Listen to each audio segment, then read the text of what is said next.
The Phoenix Suns, Josh Okogie, similar to KJ Martin, this past offseason when the Phoenix Suns signed Josh Okogie to his contract, they had it in mind of being a flexible deal that they could move in a trade if needed. And they look like championship contenders when fully healthy. Durant, Booker, and Beal under Mike Budenholzer is a legit team. Again, that health is an asterisk mark.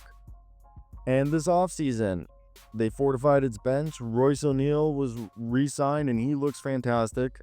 Tyus Jones was a starting point guard they brought in on a minimum deal alongside solid older rookies in Ryan Dunn, who's a revelation, and Oso Ighodaro, who's a great passing big and rebounder and defender. And Phoenix re-signed Josh Okogie to a contract that would be a tradable asset. They're paying him $8.25 million this season and $7.75 million salary for next year, which is non-guaranteed. Very similar to the KJ Martin deal. And with the payroll well above the second apron, the Suns have limited roster flexibility and will have to rely on the stars to carry the load. And they can only, so if they were to trade Mr.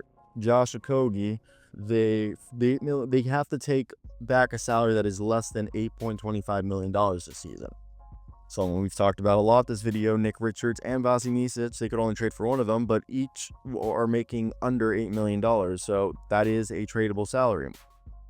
To give you an example, not saying that they should, I think the problem with Nick Richards is the only one out of the two that makes sense. The problem with Vasi is the defense. It's too much of a liability for them at that point. So for the Suns, outside of that, if they're interested in something that another team is selling, like a Deron Sharp on the Nets, I'm trying to think of another rookie scale contract guy that is going to be able to play or shoot and do. I think it's definitely interesting to see how this all goes down and just works out for them, because again, $8 million is not that big of a deal. Like, you aren't gonna get earth moving guys. Maybe you got Joe Ingles from the Timberwolves. He's been out most of the year, so I don't know how that one's gonna make you any better. It's just incredibly difficult, in my opinion, to find a trade that is going to make them better. I said the same thing about the 76ers. What trade is going to make them better for an $8 million salary? There aren't many good players making under $8 million in the NBA that are tradable. Because if they are on a contract, it's because they're on their rookie scale deal and they're probably not going to get traded.